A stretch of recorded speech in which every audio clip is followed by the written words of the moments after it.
Hello, everyone. Today I would like to talk to Hector Venegas, Managing Director of Engaging Meetings and Communication Specialist. Hector, thank you very much for taking time. You're very much involved in meeting design and communication, and actually this week a lot of new concepts, especially from hotels and venues, that are being presented. We received a lot of newsletters with new meeting formats or seating setups such as Corona style. Actually, what would you see as a challenge right now in meeting design in general? In general, well, in terms of Corona, first of all, I love the fact that things are getting back to normal. It's not very normal so far, but things are getting way into that direction. And in terms of meeting design, well, meeting design was always something that was a niche somewhere along the meetings industry.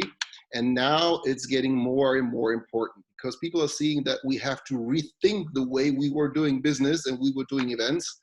Like, for example, having a regular theater setting style, whatever, is not going to be possible in the future. In the near future, in the far future, we'll see about that. But we have to rethink and we have to reorganize how we see, how we perceive meetings and events, and how we make it possible to get together.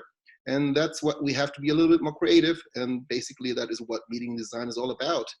Focusing on the objectives, and the primary objective we have right now is getting back together, making it possible that we have face-to-face meetings so that we can discuss and enjoy all the things we have when we get together, and meeting design a big part of it. So meeting designers or creative people in general will be more and more involved in this process for the future. So you're also, as I can hear, you're also a fan of face-to-face meetings. And that will not change, I hope. And actually, what do you think will change in the way we communicate? I mean, of course, you have this distance, the social distancing and everything. And I can imagine, I've seen setups, really looks weird, honestly speaking, if you see like a space of 1,000 square meters and it's set up for 80 people. It really looks a bit scary, but what do you think will change also in the way, in terms of communication? Yeah. Well, as things are getting a little bit more back to normal, we will have to look at a lot of decoration. So we have to think of how to build up a space, even though it is big. And I would not call it social distancing. I think this is the worst word we have come up with in the last couple of weeks or months. It is more like physical distancing, but getting socially back together. Because social distancing is something that we see right now is the worst what is happening to the humankind in general. People like us, for example, we haven't met forever, and we just see each other on video screen, and so have a lot of people, even couples or something around the world, which have not met. And we see the need of getting back together. So we'll figure out some ways of getting back together so that we can enjoy any meeting together. And like, for example, in the Netherlands, there was a restaurant concept that they had very nice, these little growing houses outside of the restaurant, and it looks really nice and cozy and romantic. So there are a lot of nice creative concepts that you can come up with and to create the possibilities to get together. And yes, we need larger space so that we can ensure that we have the physical distancing of 1.5 meters to 2 meters, and make sure that we enjoy all the possibilities of still getting together. Then, of course, sanitary things, that we have hand sanitizers all around, that we have the possibility. It's not the task of the participants to do that. It should be our task as meeting planners to make sure that there is a possibility to do hand sanitizing and to make people aware of the possibility to reduce germs and viruses in any kind of way. Because Corona is one thing that has shown us that a virus can spread if we don't take care of all these things, like washing our hands, minimal things, and but we can get closer together a little bit by using hand sanitizers, using more distance, but then again, doing it nicely. If you think of a huge hall and then you put every 2 meters a seat, it will look ridiculous and people will not feel comfortable. And in an event, when we get together, we like to feel comfortable. We like to share thoughts, but in the end, we have to be comfortable. So we have to make it a little bit more creative to make it comfortable for the participants. Do you have like something in mind, like to fill the space, let's say, or? Yeah, well, for example, I love round tables. I love round tables for doing some kind of co-creation. I love doing co-creation. People talk, and if you have this around the room, it's really nice. And when a lot of people talk and share ideas. A round table, of course, has also the setting that you are almost shoulder to shoulder to the next person. So we cannot do that right now, but why not move from round to oval? So if we do an oval table, we have still the same effect that we can look each other into the eyes, but we can have a little bit more distance space between people. It will take a little bit more effort. Yes, it might cost a little bit more, but nevertheless, in an oval table, for example, it would be a nice setting to do co-creation and still keep the physical distance between people. So that would be something, for example. Then other things that we don't do too many people in one room, that we do different sessions. We offer different sessions in different rooms and people can swap from different rooms. Then we have a couple of people here, a couple of people there, and they can still enjoy some information, some knowledge sharing, some motivation, whatever they're there for. That's actually what we've done in the past as well, right? When we've done a couple of meetings together, it was actually the same. So you have different kinds of spaces, different kinds of, working groups, let's say. So I think, yeah, that's a really nice thing. The other thing I like, for example, just sorry for interrupting, but the other thing is walk and talk. So do meetings outside. Who says a meeting has to be inside? We can go outside, have a nice talk outside, and experience something outside in the fresh air, which gives us the possibilities to reduce the possibilities of virus infection. Like, I mean, what do you think clients expect in the future in Mice business, and what do you think will maybe help or support to bring Mice business back? I mean, I know the situation right now is completely different. Traveling is a big problem right now. So, I mean, we have to really start from scratch, but is there something, I don't know, active you can do right now? Because we're all in a standby mode right now. There's nothing really, I mean, it doesn't make any sense to do any sales calls, for example, because nobody wants to listen to you. Everybody has like his own problems. So is there anything you think, I mean, which can like support or bring back Mice business, and what those clients who are coming back will expect? Well, people expect security. We have to make them feel secure. That's what we are realizing right now. I mean, the lockdown is almost over, and thank God in Germany we did not have a total lockdown, but nevertheless, we are getting back outside. The sports clubs are open. I am able to play my golf game that I love, and in physical distancing and everything, and so we're getting back there. What we are realizing, or what we're experiencing while we do that, is getting back to, okay, let's try that. Okay, it seems it works. Not many more people are getting sick, so we have numbers reducing. The curve is flattening. I hate to say that, but as you hear that everywhere, I cannot stand it anymore. But nevertheless, it is that people are getting more the secure feeling, okay, I can try a little. And step by step, if we try a little and see how it works, we'll get back to something that is a new normal. It will not be the normal that we used to know.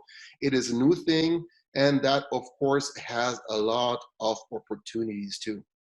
I'm a lecturer at a university, and when I ask the students, they are sometimes afraid, like, oh my God, what's going to happen? I'm right now studying to be in this business, and what's going to happen with the future? Am I going to get a job or something? But if you turn that around and say, you are now at the verge of something new. Let's create a new industry, because we all need to meet face to face. So let's create something new together. And then you turn this, and it's very, very motivating. And the ideas that came from them is amazing. Really nice things, nice ideas, how you can do things. Talking about meeting design, creativity, different other things that can get back to the normal new things. And people are really fed up, actually. with Zoom and all the other things. I love to do Zoom. I mean, I really do like to do that, but technology is not the answer for meetings and events. We are social beings.